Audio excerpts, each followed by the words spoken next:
Hello friends, स्वागत है आप सभी का एक बार फिर आपके YouTube channel miss DTS classes में। तो जैसा कि एजुकेशनल टेक्नोलॉजी यानी शैक्षिक तकनीकी के क्वेश्चन मैं अभी करा रही थी, तो उसी क्रम में आगे बढ़ते हुए आज हम समसामयिक भारतीय शिक्षा जो पेपर आपका है उसका क्वेश्चन अब आपके साथ शेयर कर रही हूँ आज की इस वीडियो में।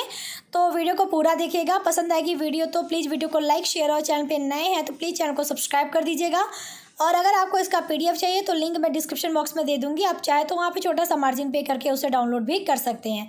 तो बहुत इजी लैंग्वेज में आपको ये क्वेश्चन जो है मैं शेयर करूँगी। आई होप कि आपको पसंद भी आए। तो फिलहाल शुरू करते हैं अपनी ये वीडियो।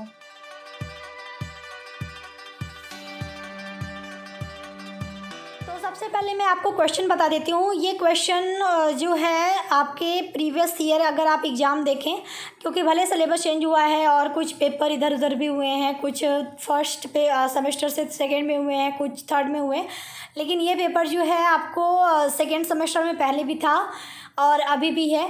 तो इसके जो प्रीवियस ईयर पेपर हैं अगर आप उसमें देखेंगे तो ये प्रश्न आपसे पूछा हुआ है। तो मुझे लगा कि कहीं ना कहीं ये एक ऐसा क्वेश्चन है जो आपको नॉर्मली देखने को मिल सकता है, क्योंकि प्रारंभिक शिक्षा माध्यमिक शिक्षा ये आपके इम्पोर्टेंट क्वेश्चन है इस पेपर के अंतर्गत। तो हम यहाँ पे जो भारत में गुणवत्तापूर्ण प्रारंभिक शिक्षा है उसकी समस्याएं हैं उसके बारे में देखेंगे। तो प्रश्न है कि भारत में गुणवत्तापूर्ण प्रारंभिक शिक्षा के समक्ष प्रमुख चुनौतियाँ क्या हैं। इसी क्वेश्चन को देखिए इस तरह भी पूछ सकता है कि भारत में प्रारंभिक या प्राथमिक शिक्षा की प्रमुख समस्याओं का वर्णन कीजिए, क्योंकि चुनौतियाँ क्या उनके सामने ऐसी क्या चुनौतियाँ मतलब क्या समस्याएं हैं जो उनके जो है प्रारंभिक शिक्षा में बाधा का काम करती हैं। तो इस तरह भी पूछ सकता है, या फिर पूछ सकता है कि गुणवत्तापूर्ण प्रारंभिक शिक्षा की समस्याएं क्या है। तो ये आप क्वेश्चन समझ गए होंगे। तो चलिए अब मैं इसके आंसर पे चलती हूँ। तो आप हेडिंग डालेंगे प्रारंभिक या प्राथमिक शिक्षा की प्रमुख समस्याएं या चुनौतियाँ। तो अब यहाँ पे देखिए, सबसे पहले मैं यहाँ पे थोड़ा सा प्रारंभिक शिक्षा के बारे में बताऊंगी, क्योंकि अगर आप ये जान जाएंगी प्रारंभिक शिक्षा क्यों इतना महत्वपूर्ण है या फिर क्या है, तो शायद आप इसकी चुनौतियों को अपने आप समझ भी पाएंगे बहुत अच्छे से। तो हम यहाँ पे लिखेंगे प्राथमिक शिक्षा, जिसे प्रारंभिक शिक्षा भी कहा जाता है, यह आमतौर पर औपचारिक शिक्षा का पहला चरण है जो पूर्व विद्यालय के बाद और माध्यमिक शिक्षा से पहले आता है। यानी जो प्राथमिक शिक्षा, देखिए यहाँ पे मैं प्राथमिक और प्रारंभिक दोनों मैंने लिखा है, क्योंकि प्राथमिक शिक्षा को ही प्रारंभिक शिक्षा कहते हैं। और प्रारंभिक या प्राथमिक का मतलब क्या होता है, यानी प्रथम शिक्षा। तो प्रथम शिक्षा हमारी क्या होती है, जो विद्यालय जो है यह पूर्व विद्यालय के बाद, यानी विद्यालय में आने से पहले की जो प्रक्रिया है, हम घर पे कुछ चीज़ें सीखते हैं, ठीक है। लेकिन जब हम पहली बार विद्यालय आते हैं तब से लेकर जब हम माध्यमिक शिक्षा में जाते हैं उससे पहले की जो शिक्षा होती है, यानी विद्यालय आने के बाद से लेके जो माध्यमिक शिक्षा है उससे पहले की जो शिक्षा है वो हम कहते हैं कि वो प्रारंभिक शिक्षा के अंतर्गत आता है। यानी 1 2 3 4 5 ये क्या है, हमारे प्राथमिक शिक्षा के अंतर्गत आते हैं। तो इसे हम कहते हैं प्रारंभिक शिक्षा या प्राथमिक शिक्षा। और ये औपचारिक शिक्षा का, यानी जब हम एक कहते हैं कि विद्यालय आकर जब हम शिक्षा ग्रहण करते हैं तो वो औपचारिक शिक्षा है। और औपचारिक शिक्षा में ये पहला एक चरण यानी कदम होता है, यानी अब हम यहाँ से पढ़ना शुरू करते हैं, चीज़ों को, नई नई चीज़ों को सीखना शुरू करते हैं, यहीं से हम अपनी बौद्धिक क्षमता को बढ़ाना आप शुरू करते हैं। तो ये औपचारिक शिक्षा का पहला चरण है। आगे इसी में लिखेंगे प्रारंभिक शिक्षा छात्रों को विभिन्न विषयों की एक बुनियादी समझ के साथ साथ कौशल भी प्रदान करती है, जिससे वे अपने जीवन भर उपयोग करेंगे। तो इसको पहले थोड़ा सा साइड रखते हैं। अब एक चीज़ आपको एक्सप्लेन करते हैं। अब हमारे देखिए, अब एनईपी जो 2020 आई है, एनईपी 2020 में ये कहा गया है कि बच्चों में जो है जो गणित की कौशल है, गणितीय कौशल और शब्द लिखना, जो ये लिखने वाली चीज़ें हैं, हम उस पर फोकस करते हैं। तो मोस्टली ये क्या है कि अब हम जो ये हमारी प्रारंभिक शिक्षा वाली फेज है उसी में बच्चा क्या क्या चीज़ें करना सीखता है, वो लिखना सीखता है, पढ़ना सीखता है, अंकों को समझ लेता है, जोड़ घटाव गुणा भाग ये सारी चीज़ें वो सीखता है। यानी जो मतलब बुनियादी एक समझ होती है, एक बुनियादी सीख होती है, बुनियादी शिक्षा होती है, वो इसी प्राथमिक शिक्षा में लेता है। एक जो शिक्षा का एक बेस होता है, अगर हमको जैसे हाई स्कूल या फिर आप जो जाते हैं बड़ी बड़ी कक्षाओं में, तो हम कहते हैं ना कि क्या आपका बेस मजबूत है, क्या आपने इस विषय का आधार आपको पता है। जैसे अगर हमको ये कहा गया कि एक मैथ का पूरा डेरिवेशन सॉल्व करो, तो मैथ का जो बेसिक है, जो बेस है मैथ का, वो हमें आना चाहिए ना। तो वो जो बेस हमें जो सिखाया जाता है वो हम प्राथमिक शिक्षा यानी प्रारंभिक शिक्षा में तो सीखते हैं। तो यही चीज़ यहाँ पे बताई गई है कि प्रारंभिक शिक्षा में क्या है कि जो विभिन्न विषय हैं, हर जैसे आपका मैथ हो गया, आपके विज्ञान हो गए, ठीक है, हिंदी हो गई, इंग्लिश हो गई, सबका एक बेस जो एक बुनियादी जो समझ है वो हमें इसी प्रारंभिक शिक्षा के अंतर्गत ही प्राप्त होती है और इसी का उपयोग हम लोग जीवन भर करते हैं। अगर हम कहते हैं हमारा बेस मजबूत है तो हम आगे भी अपनी एजुकेशन को बहुत अच्छा कर पाएंगे। हम आगे हर एक फील्ड में अगर हम ये उस विषय का बेसिक चीज़ें हमारी क्लियर हैं तो हम उसे जो है आगे अपना फ्यूचर में उपयोग कर पाएंगे। जैसे NEP 2020 में फंडामेंटल लिटरेसी एंड न्यूमरेसी की बात की गई है कि बच्चों को लिटरेसी भी आनी चाहिए, यानी पढ़ना लिखना वगैरह सब कुछ आना चाहिए, शब्द पहचानना, उसे लिखना, और साथ ही साथ उसे गणितीय जो क्षमता है उसके भी बेसिक चीज़ें उसे क्लियर करानी है कि जोड़ घटाव गुणा भाग अंकों का उपयोग सब कुछ उसे आना चाहिए। तो ये चीज़ें प्राथमिक शिक्षा में ही कराने पर जोर दिया गया है। तो वही है कि फंडामेंटल जो लिटरेसी और न्यूमरेसी है वो आपका स्ट्रॉन्ग किया जाता है किसमें, प्राथमिक शिक्षा में।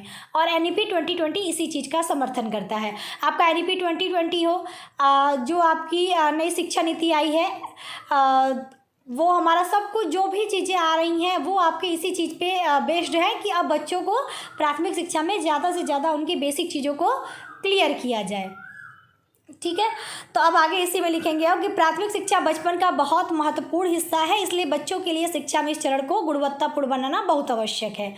क्योंकि अगर बच्चे का शुरुआत ही कमज़ोर रहा, नींव ही कमज़ोर रहा, तो सिंपल सी बात है कि बच्चा आगे उसे और भी समस्याएं आएंगी। जब वो आगे की कक्षाओं में जाएगा तो उसके सामने और ज़्यादा बड़ी समस्या आएगी। जब उसका बेसिक क्लियर नहीं है तो वो उतनी बड़ी समस्या को कैसे समझ पाएगा, सिंपल सी बात है।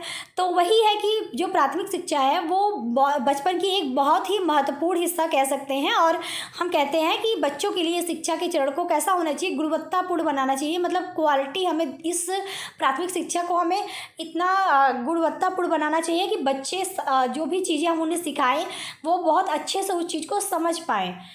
यानी जो भी एजुकेशन हम बच्चे को दें वो कैसा हो, क्वालिटी से भरपूर हो, गुणवत्ता से भरपूर हो, ताकि आगे जाकर भी बच्चे उस चीज़ का लाभ उठा पाएँ, उस चीज़ से आने वाली समस्याओं को वो अच्छे से समझ पाएँ। इस तरह का उन्हें शिक्षा प्रदान करना चाहिए।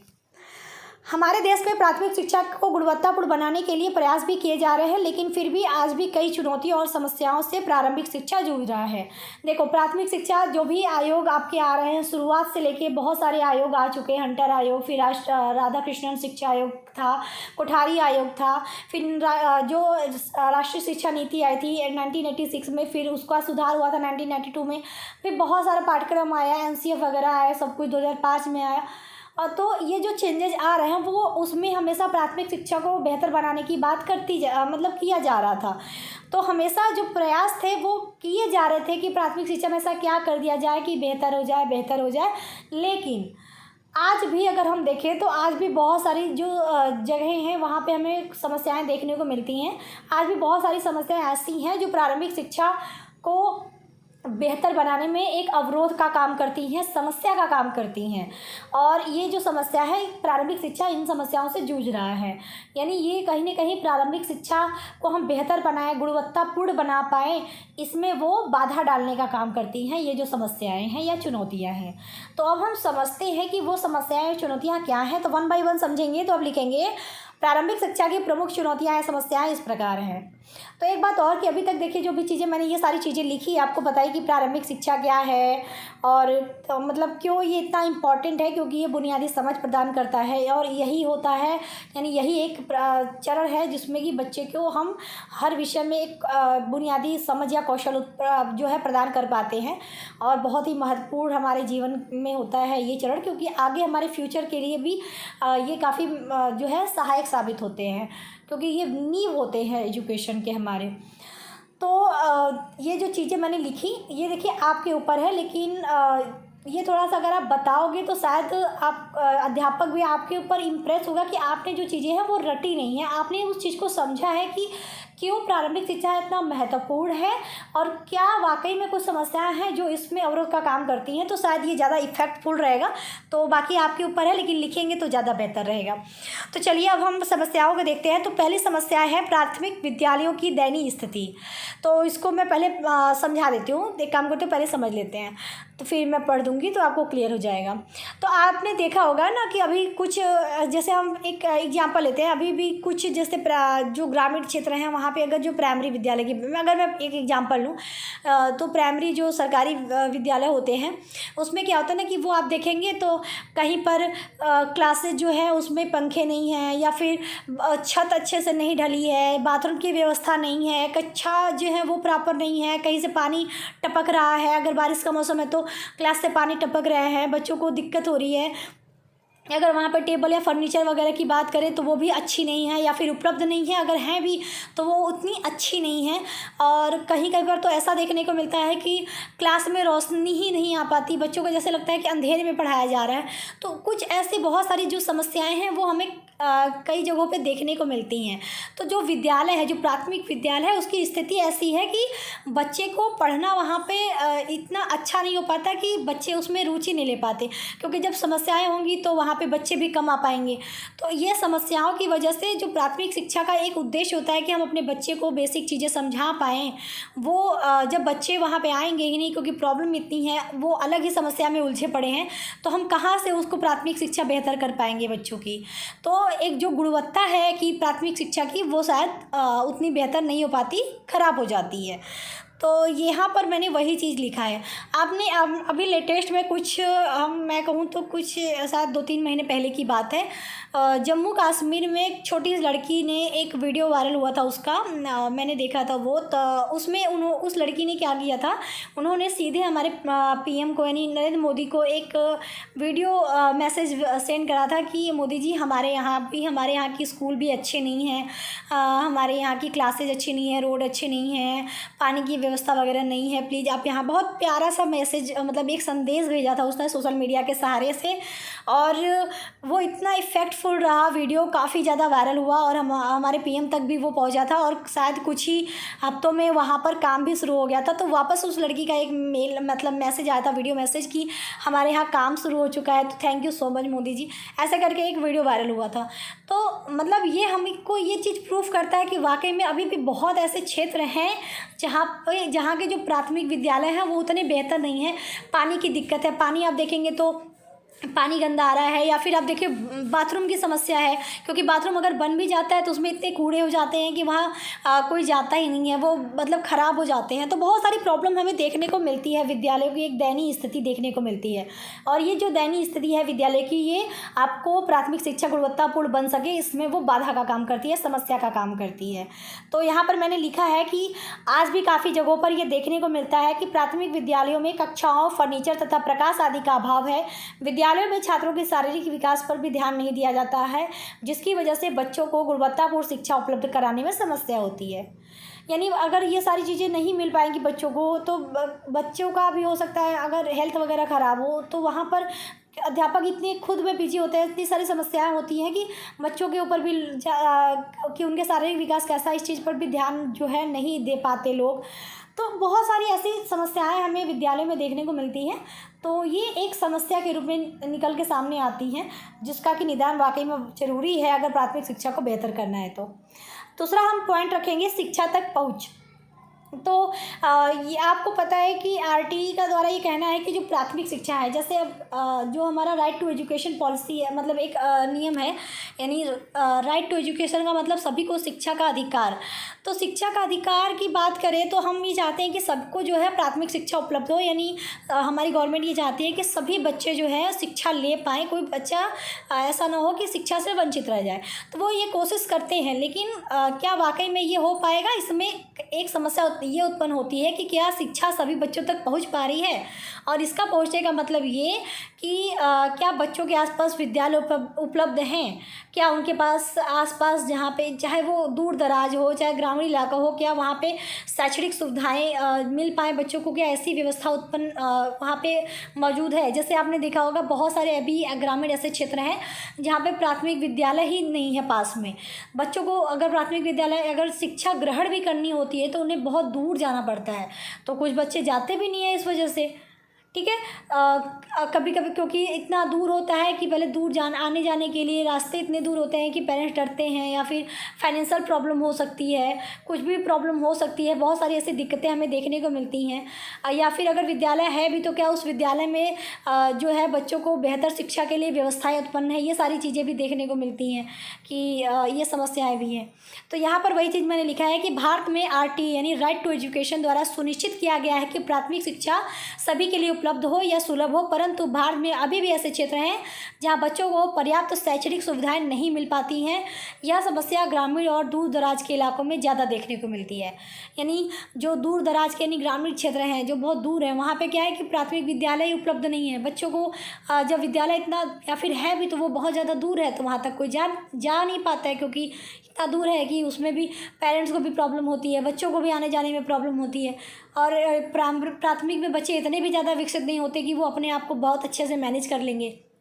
तो ये एक समस्या है कि शिक्षा तक पहुंच नहीं हो पा रही है बच्चों की, क्योंकि शैक्षिक सुविधाएं उपलब्ध नहीं हो पा रही हैं। तो इस पर भी सरकार को काम करने की ज़रूरत अभी भी है। कोशिश जारी है, ऐसा नहीं कि मैं नहीं कहूँगी कि कोशिश भी नहीं है। बहुत जगहों पर विद्यालय खुल रहे हैं, नए नए विद्यालय खुल रहे हैं कि बच्चों को सुविधा मिल पाए, शैक्षिक सुविधाएं मिल पाएँ। और प्राइवेट भी अब तो ओपन हो रहे हैं, प्राइवेट स्कूल भी आप देखो तो अब खुल रहे हैं, बहुत क्लोज यानी बहुत नज़दीक में खुल रहे हैं। तो कोशिश है, लेकिन अभी भी बहुत ऐसे क्षेत्र हैं जहाँ पर ये प्रॉब्लम हमें देखने को मिलती है। तो चलिए तीसरे समस्या की बात करते हैं। तो तीसरी हमारी समस्या है शिक्षकों की कमी। तो यहाँ पर लिखा है मैंने कि भारत में योग्य और प्रशिक्षित शिक्षकों की भारी कमी है। यह समस्या विशेष रूप से ग्रामीण क्षेत्रों में गंभीर है, जहाँ छात्र शिक्षक का अनुपात 30:1 से बहुत ज़्यादा है। अत्यधिक बोझ से दबे शिक्षक अक्सर छात्रों पर व्यक्तिगत ध्यान देने में संघर्ष करते हैं, जिससे जिससे शिक्षा की गुणवत्ता प्रभावित होती है। तो देखिए कि ये सिंपल सी बात है। अभी भी आप देखेंगे, अगर एक सर्वे की बात करूँ मैं, सरकारी जो यानी गवर्नमेंट वैकेंसी की बात करूँ, टीचर वैकेंसी की, तो अभी भी बहुत सारे विद्यालय में शिक्षकों की बहुत भारी कमी है। यानी एक योग्य और प्रशिक्षित शिक्षक हो, क्योंकि एक प्राथमिक हम भी चाहते हैं कि जो भी टीचर हो वो कैसा हो, प्रशिक्षित हो, यानी ऐसा टीचर हो जो वाकई में बच्चों को बेसिक चीज़ें बच्चों की क्लियर करवा पाए, वो भी एजुकेटेड हो, ताकि बच्चों को भी अच्छा एजुकेशन मिल पाए। तो एक योग्य और प्रशिक्षित शिक्षकों की भारी कमी हमारे देश में अभी भी मौजूद है। और यह समस्या ज़्यादातर आप देखेंगे तो जो ग्रामीण क्षेत्र है वहाँ पर ज़्यादा है, क्योंकि ग्रामीण क्षेत्र में क्या है कि अध्यापकों की कमी होने की वजह से जो रेशियो होता है, क्योंकि नॉर्मल जो रेशियो हमारा कहा जाता है एक अध्यापक और बच्चों का, वो होता है कि 30 बच्चों पर एक अध्यापक होने चाहिए। ठीक है, लेकिन ग्रामीण क्षेत्रों में क्योंकि ज़्यादा फैसिलिटी नहीं होने की वजह से ज़्यादा शिक्षक वहाँ पे जाना भी नहीं चाहते हैं, या फिर उतनी वैकेंसी फिल भी नहीं हो पाती है कि वहाँ पे शिक्षकों की पूर्ति है वो कंप्लीट हो पाए। यानी अभी भी अभाव रह जाता है ग्रामीण क्षेत्रों में, जो शिक्षक है शायद उतने मिल नहीं पाते हैं, योग्य शिक्षक शायद नहीं मिल पाते हैं, जिसकी वजह से जो बच्चों का अनुपात होता है वो 30:1 से कहीं ज़्यादा हो जाता है। और आप भी जानते हो कि जब बच्चों की संख्या ज़्यादा होगी, क्योंकि 30:1 रेशियो इसलिए कहा जाता है कि एक शिक्षक 30 अलग अलग बच्चों पे व्यक्तिगत रूप से ध्यान दे पाएगा। लेकिन आप ही सोचो कि अगर मैं एक बात करूँ, एक क्लास में जहाँ पे 30 बच्चे पढ़ रहे हैं, अगर उसी क्लास में 100 बच्चे पढ़ पाए, तो क्या वो टीचर हर एक 100 बच्चे पे ध्यान दे पाएगा इक्वली? नहीं दे पाएगा। तो जिसकी वजह से क्या होता है कि वो हर एक बच्चों की छात्रों पे व्यक्तिगत रूप से ध्यान नहीं दे पाता। और हो सकता है कि कुछ बच्चा जब ध्यान नहीं दोगे तो वो पढ़ाई में शायद पीछे रह जाए, वो अगर चाह के भी क्वेश्चन ना कर पाए, मनोबल उसका कहीं ना कहीं कमज़ोर हो जाए, तो जो गुणवत्ता होती है शिक्षा की वो प्रभावित हो जाती है, क्योंकि उसमें कमी देखने को मिलती है। तो ये भी एक बहुत बड़ी समस्या है। चौथी समस्या है उच्च लागत। यानी उच्च शिक्षा लागत की बात हो रही है, जो शिक्षा में लागत आती है, खर्च आता है। तो उच्च शिक्षा लागत भी प्राथमिक शिक्षा की प्रमुख समस्याओं में से एक है, क्योंकि आज भी कुछ अभिभावक स्कूल शिक्षा शुल्क वहन नहीं कर सकते हैं, भले ही दूरस्थ क्षेत्र में रह रहे हों या फिर शहर में रह रहे हों। आज भी बहुत से भारतीय गरीबी शिक्षा से नीचे रह रहे हैं। जैसे एग्जाम्पल के तौर पे प्राथमिक शिक्षा, ऐसा तो नहीं कि केवल गवर्नमेंट जो चला रही है स्कूल वही की बात हो रही है, प्राथमिक में आपके जब प्राइवेट भी आ रहे हैं, प्राइवेट जो स्कूल हैं, तो बहुत आप अब अगर आप देखें तो फ़ीस इतनी ज़्यादा महंगी होती चली गई। जहाँ पे हम अपने समय में 20-30 रुपए में पढ़ते थे, आज हज़ार के ऊपर फ़ीस आ रही है, और कहीं पर तो लाख में भी फ़ीस आ रही है। तो ये जो शिक्षा का मतलब आप देखो तो जो शुल्क है वो इतना ज़्यादा हो गया है कि अभिभावक चाह कर भी वो चीज़ें नहीं कर पाता है। वो अगर उसके यहाँ आसपास अगर प्राथमिक स्कूल नहीं है, वो चाहता है, या फिर बच्चों को कि हम अपने बच्चे को बहुत बेहतर एजुकेशन देना चाहते हैं, तो वो चाहता है कि प्राइवेट स्कूल में भेजें। तो प्राइवेट स्कूल में भी वो चाहता है कि बहुत अच्छे स्कूल में भेजें, लेकिन शिक्षा की लागत इतनी है कि वो चाह कर भी वो चीज़ें नहीं कर पाता है, यानी वो नहीं भेज पाता है, क्योंकि उसके पास उतने पैसे नहीं होते हैं। और बहुत सारे अभी भी भारत में गरीबी संख्या के लोग ज़्यादा हैं, मतलब अभी भी भारत में जो गरीब, जो एक लाइन होती है ना गरीबी रेखा के नीचे, उसमें बहुत सारे भारतीय आ जाते हैं। तो उसकी वजह से बहुत सारे लोग ऐसे हैं जो अपने बच्चों को उतना अच्छा बेहतर एजुकेशन नहीं दे पाते हैं कि बच्चों का बहुत अच्छी जगह भेज पाएँ, कि उससे हर एक चीज़ अच्छे से प्राथमिक लेवल पे जो भी चीज़ें सिखाई जाती हैं, जो भी कौशल उसके अंदर विकसित की जाती हैं, वो सब कुछ वो मतलब पूरा करवा पाए। तो इतने पैसे उसके पास नहीं होते हैं। और कभी कभी तो ऐसा होता है कि कुछ लोग इतने गरीब होते हैं, अगर प्राथमिक विद्यालय उनके आसपास नहीं है, केवल प्राइवेट स्कूल अगर आसपास है, तो वो साथ बच्चों को भेजते भी नहीं है, क्योंकि उनके पास उतने पैसे नहीं होते कि वो एक प्राइवेट स्कूल में बच्चों का नामांकन करा पाएँ, बच्चों को वहाँ पर पढ़ा पाएँ। तो शिक्षा की लागत को शायद कम करना आज के टाइम में बहुत ज़्यादा ज़रूरी है, क्योंकि एक व्यापार बना के रख दिया गया है शिक्षा को। क्योंकि यहाँ पर लोग ये एक ना माइंडसेट हो गया है कि अगर पैसा कमाना है तो स्कूल खोल लेते हैं। एक माइंडसेट आज मैं ये मतलब कह सकती हूँ कि मोस्टली ऐसा देखा गया है कि पैसे कमाने का एक जरिया बन गया है विद्यालय। तो वाकई में सरकार को इस पर काम करने की ज़रूरत है, एक फिक्स करना पड़ेगा, क्योंकि सब लोग अपने मनमाना पैसा ले रहे हैं। एक क्लास 1 की फ़ीस कहीं पर कुछ है तो कहीं पर बहुत ज़्यादा है, कहीं पर बहुत ही ज़्यादा है। तो ये चेंजेस नहीं होने चाहिए। शिक्षा के इस पैमाने को शायद फिक्स करने की ज़रूरत है सरकार को। 5वां पॉइंट है शिक्षा की गुणवत्ता। तो पूरे भारत में प्राथमिक शिक्षा की गुणवत्ता कायम नहीं है। प्राथमिक शिक्षा में अनुशासन, समय की पाबंदी और प्रेरणा की कमी है। छात्रों को स्कूलों से उचित और पूर्ण शिक्षा नहीं मिलती है, इसलिए माता पिता निजी ट्यूशन का विकल्प चुनते हैं। इससे छात्रों पर अतिरिक्त दबाव पड़ता है। यानी अब शिक्षा की गुणवत्ता भी एक समस्या है, क्योंकि अगर आप शिक्षा ही गुणवत्ता मतलब अगर गुणात्मक शिक्षा अगर हम बच्चे को नहीं दे पाएंगे, गुणवत्तापूर्ण शिक्षा प्राथमिक स्तर पे हम नहीं दे पाएंगे, यानी बच्चों का जो बेसिक चीज़ें हैं वो हम क्लियर नहीं करा पाए अगर प्राथमिक शिक्षा के अंतर्गत स्कूलों में, तो उससे क्या होता है कि अब जो पेरेंट्स होते हैं वो क्या चाहते हैं कि उनका बच्चा पढ़े लिखे, उनके बच्चे का कॉन्सेप्ट जो है वो क्लियर हो, आधार जो है वो क्लियर हो। प्राथमिक स्तर पे अगर बच्चा अपना बेस क्लियर कर लेता है तो आगे उसे पढ़ाई में काफ़ी हेल्प मिलती है। तो जब वहाँ पे ही अगर उसे शिक्षा ऐसी नहीं मिल पाएगी तो वो क्या करते हैं, मजबूरन उन्हें ट्यूशन लगवाना पड़ता है। अभी देख तो आज अभी काफ़ी जगहों पर आप देखोगे कि बच्चा स्कूल से पढ़ के आता है, फिर 4 बजे अगर वो पढ़ के आया तो भैया 4 से 5 उसका इस चीज़ मैथ का ट्यूशन है, तो फिर इंग्लिश का ट्यूशन है, तो फिर मतलब साइंस का ट्यूशन है। ट्यूशन क्यों है? क्योंकि स्कूलों में शायद वो उतना अच्छा एजुकेशन उसे नहीं मिल पा रहा है। तो ये भी एक समस्या है। अगर स्कूल में ही उसे इतना बेहतर तरीके से पढ़ा दिया जाए, चीज़ों को इतना बेहतर तरीके से क्लियर कर दिया जाए कि बच्चा सब कुछ समझ ले, तो उसे बाद में अलग से ट्यूशन की ज़रूरत ही नहीं है। तो ट्यूशन क्यों लेना है? तो वही है कि अगर शिक्षा में गुणवत्ता, अगर प्राथमिक जो शिक्षा है उसमें स्कूल लेवल पे ही अगर हमें शिक्षा मिले, गुणवत्तापूर्ण शिक्षा मिले, तो ऑटोमेटिक बच्चे का एक अलग से जो बर्डन आता है, उसके ऊपर जो एक अतिरिक्त दबाव आता है ट्यूशन वाला, वो उसका समाप्त हो जाएगा। तो यही है कि प्राथमिक शिक्षा पे हमें इस तरह की भी समस्या देखने को मिलती है। छठा हमारा है भाषा की समस्या। तो प्राथमिक शिक्षा के विकास में भाषा की समस्या अधिक है। प्राथमिक स्तर पर छात्रों को शिक्षित करने के लिए मातृभाषा का ही प्रभावशाली रूप में प्रयोग किया जा सकता है, परंतु भारत के प्रत्येक प्रांत में भिन्नता यानी भाषा की भिन्नता पाई जाती है। इसलिए यह समस्या उत्पन्न होती है कि क्षेत्रीय भाषाओं में कुशल शिक्षकों की नियुक्ति की व्यवस्था किस प्रकार की जाए। ठीक है।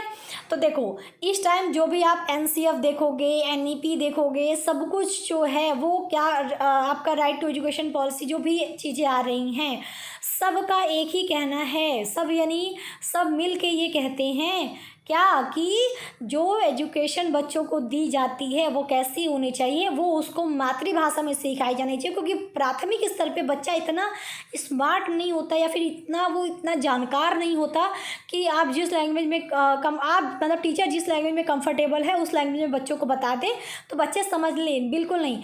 ये एक ऐसा स्तर होता है जहाँ पे बच्चों का हमें बेस ही क्लियर करना है। हमको शिक्षा का जो एक आधार है, विषयों का जो आधार है वही बच्चों को समझाना है। और अगर वो समझाने के लिए हम एक मतलब एक कहते हैं ना कि हाई लेवल लैंग्वेज यूज करेंगे तो शायद बच्चे उतना अच्छे से समझ नहीं पाएंगे। भले वो हाँ हाँ हाँ कर देते हैं क्लास में, लेकिन वाकई में वो समझ नहीं पाते हैं। अगर पूरे बच्चे की बात करूँ तो पूरे बच्चे तो 100% नहीं समझ पाते हैं। इसीलिए कहा जाता है कि जो प्राथमिक स्तर का शिक्षा है, जो प्राथमिक शिक्षा है वो कैसे होनी चाहिए, मातृभाषा में देनी चाहिए। तो मातृभाषा पे बहुत जोर दिया गया है। आज के समय में जो भी आप पॉलिसी नीतियाँ देखेंगे सब में इसी बात पे जोर दिया गया है कि जो बच्चों की प्राथमिक शिक्षा है वो मातृभाषा में की जानी चाहिए। अब सवाल आता है कि ठीक है, मान लिया कि मातृभाषा में करनी है, तो आप भी जानते हो कि मातृभाषा किस तरह समस्या उत्पन्न कर सकती है। तो आपको भी पता है कि हमारे देश में बहुत से इतने राज्य हैं, हर राज्य की अपनी भाषा है। और छोड़ो राज्य की तो छोड़ ही दो, आप यहाँ पे इंडिया में तो इतने लैंग्वेज हैं कि यहाँ से अगर हम कहें तो 2-4 किलोमीटर के रेंज पर ही जाने पर आपको लैंग्वेज में कुछ ना कुछ फ़र्क देखने को मिल जाएगा। यानी यहाँ पे तो कह लो तो जो डिस्ट्रिक्ट है उसके अकॉर्डिंग ही जो है लैंग्वेज चेंज मिलता है। और वो भी छोड़ो, क्षेत्र वाइज भी आपको लैंग्वेज चेंज देखने को मिलेगा। यहाँ पे चेंज लैंग्वेज कुछ अलग है, यहाँ से 10 किलोमीटर आगे गए चेंज हमारा लैंग्वेज ही बदल गया, लैंग्वेज ही चेंज हो गया। तो वही चीज़ है कि लैंग्वेज एक बहुत बड़ा मुद्दा है। तो अगर स्टेट वाइज देखें तो हर स्टेट की अपनी एक अलग है। यहाँ पे गुजरात में अलग लैंग्वेज है, यूपी में अलग है, बिहार में अलग है, साउथ में तमिल है, तेलुगु है, केरल है, फिर आंध्र प्रदेश में अलग लैंग्वेज, फिर सब जगह, फिर अगर ईस्ट में अलग जाओ, अब ऊपर अलग जाओ, तो हर एक क्षेत्र की अपनी लैंग्वेज है ना। तो जब आप अगर मैं गवर्नमेंट की बात करूँ, गवर्नमेंट को यहाँ पे टीचर रखने हैं, अगर सेंट्रल रूप में टीचर रखने की बात करूँ, जैसे मैं केवी की बात कर लेती हूँ, केंद्रीय विद्यालय की बात कर लेती हूँ, नवोदय विद्यालय की बात कर लेती हूँ, तो उसको सेंट्रल लेवल पे टीचर नियुक्त करने होते हैं। तो अब वो वहाँ पे एक समस्या होती है कि हम किस तरह के शिक्षक को कहाँ पर भेजें कि वो अच्छे से बच्चों को पढ़ा दे। तो ये एक समस्या होती है। इसीलिए कोशिश किया जाता है कि हिंदी और इंग्लिश एक ऐसा लैंग्वेज है जिसको कि केवी जो है मान्य करता है, नवोदय विद्यालय मान्य करता है कि ये दोनों लैंग्वेज आपको पता होनी चाहिए। बाकी इन दोनों लैंग्वेज को आप आधार बना के, क्योंकि मोस्टली ये दोनों लैंग्वेज हर जगह के बच्चे कुछ ना कुछ समझते हैं, इसमें से कोई एक लैंग्वेज तो समझते ही हैं। तो इसी को बेस बना के पढ़ाने की कोशिश की जाती है। और ये भी कोशिश की जाती है कि आप जहाँ पे रह रहे हो, अगर आप वहाँ की लैंग्वेज थोड़ा बहुत सीख के अगर बच्चों को पढ़ाएं तो शायद ज़्यादा बेटर है। तो एक चुनौती है कि सरकार के सामने एक चुनौती रहती है कि किस तरह के हम शिक्षक जो है चुने कि वो हर इस प्रांत में भेजे या उस प्रांत में भेजे तो वो वहाँ पर पढ़ा पाए। तो एक बहुत बड़ी समस्या होती है क्योंकि हमारे देश में ही लैंग्वेज बहुत ज़्यादा है। अगला पॉइंट है सामाजिक चेतना का अभाव। तो भारत में प्राचीन काल से लेकर आधुनिक काल तक सामाजिक चेतना का पर्याप्त अभाव पाया गया है। आज भी हमारे यहाँ बाल विवाह, पर्दा प्रथा, छुआछूत इत्यादि जैसी कुरीतियाँ कुछ जगहों पर देखने को मिलती हैं। इन प्रचलित कुरीतियों और संकीर्ण सोच की वजह से बच्चों को प्राथमिक शिक्षा से दूर रखा जाता है। एग्जाम्पल के तौर पे आप इस चीज़ को ऐसे समझिए कि अगर आपने देखा होगा तो अभी भी कुछ ऐसे क्षेत्र हैं ना जहाँ पे ये होता है, ग्रामीण क्षेत्र बहुत अभी ऐसे दूर दराज के क्षेत्र हैं जहाँ पे कुछ लोगों की ये सोच होती है कि लड़कियों को पढ़ा के क्या करेंगे, लड़कों को पढ़ाते हैं क्योंकि या फिर इसके लिए बहुत सारे रीजन हो सकते हैं। या तो इनकी सोच ऐसी है या फिर ये भी एक सोच हो सकती है कि लड़कियों को दूर भेजना है, लड़कियां पराये धन हैं तो उनको पढ़ा के क्या करेंगे, लड़कों को तो घर चलाना होता है, इस वजह से लड़कों को पढ़ाएंगे। कुछ लोग डर की वजह से कि नहीं लड़की को बाहर भेजना सेफ़ नहीं है, क्योंकि आज बहुत आप देखो तो स्कूल में भी अब कहीं मतलब काफ़ी जगहों पे ये सुनने को मिलता है, टीचर ने रेप कर दिया, वो कर दिया। तो ये जो चीज़ें हैं ना, ये एक पेरेंट्स के माइंड में ना घर कर जाती हैं, क्योंकि वो डरता है अपने बच्चों के साथ। तो कोई भी माइंड सेट हो सकता है, तो इस वजह से, डर की वजह से भी हो सकता है ना भेजें। या फिर वही है, जैसे मैंने कहा कि लड़की को पढ़ा के क्या करेंगे, तो यहाँ पर कुछ लोग यही करते हैं कि लड़कों को पढ़ाते हैं, लड़कियों को नहीं पढ़ाते, पढ़ाना नहीं चाहते। या फिर ये भी आपने एग्जाम्पल देखा होगा कि अभी भी जो जात पात वाला है, धर्म वाला, कि ये छोटी जात का है, इसको नहीं छूना है, ये हमारे साथ नहीं बैठ सकता है, ये बच्चों के मन में एक मतलब एक संकीर्ण भावना आ जाती है, वो डरने लगता है। या फिर ये उस घिन्नता वाली भावना एक आ जाती है, जिसकी वजह से पेरेंट्स भी डरते हैं कि मेरे बच्चे को स्कूल में कोई मार न दे, पीट न दे, या फिर मेरा बच्चा कहीं ऐसा ना हो कि वो इतना डीमोटिवेट हो जाए कि वो कुछ गलत कदम उठा ले। तो इस वजह से भी पेरेंट्स जो है, बच्चों हो सकता है अपने बच्चों को ना पढ़ने दें, चाहे वो लड़की हो चाहे लड़का। तो ये समस्याएं आज भी कुछ जगहों पे देखने को मिलती हैं, जिसकी वजह से प्राथमिक शिक्षा से बच्चे वंचित रह जाते हैं। तो ये भी एक समस्या है कि सामाजिक चेतना का अभी भी अभाव है, जिसकी वजह से बच्चों को एक जो प्राथमिक शिक्षा है, वो गुणवत्तापूर्ण प्राथमिक शिक्षा मिल पाए उन्हें, उसमें हमें समस्या उत्पन्न देखने को मिल जाती है। तो ये मैंने 7 पॉइंट रखे हैं देखने को, तो वैसे तो और भी कई सारे पॉइंट हैं, बट आई थिंक इतना इनफ है। तो लास्ट में आप ये लिख सकते हैं कि अतः स्पष्ट है कि ये सभी प्राथमिक शिक्षा की प्रमुख समस्याएं, चुनौतियां हैं। इसके अतिरिक्त भी और कई चुनौतियां हैं, जैसे शिक्षक व शिक्षण योग्यता, यानी अगर शिक्षक और उसकी योग्यता सही नहीं है तब भी समस्या उत्पन्न होती है। साक्षरता दर, यानी बहुत जगह ऐसा है कि जहाँ पे लोग पढ़े लिखे नहीं हैं तो उनकी मेंटेलिटी भी वही है, तो साक्षरता दर नहीं होने की वजह से वो भी अपने बच्चों को भी नहीं पढ़ाना चाहते हैं, तो ये भी एक समस्या है। दोषयुक्त शिक्षा प्रशासन की समस्या, यानी प्रशासन जो है वो ध्यान नहीं देती है, भेदभाव देखने को मिल जाता है, उसकी वजह से भी जो है प्राथमिक शिक्षा में समस्या उत्पन्न हो पाती है। ये बच्चों के सीखने के कौशल में कमी, यानी बच्चा जो है सीखना नहीं चाहता, इस वजह से वो पढ़ाई से दूर भागता है, तो ये भी एक समस्या है, जिसकी वजह से प्राथमिक शिक्षा बेहतर नहीं हो पा रही है। तो आदि ये, यानी इसके अलावा भी बहुत सारे से पॉइंट हैं, बट आई थिंक इतना इनफ है। तो ये था आज का कंप्लीट वीडियो। आई होप कि आपको सारी चीज़ें क्लियर हो गई हूँ।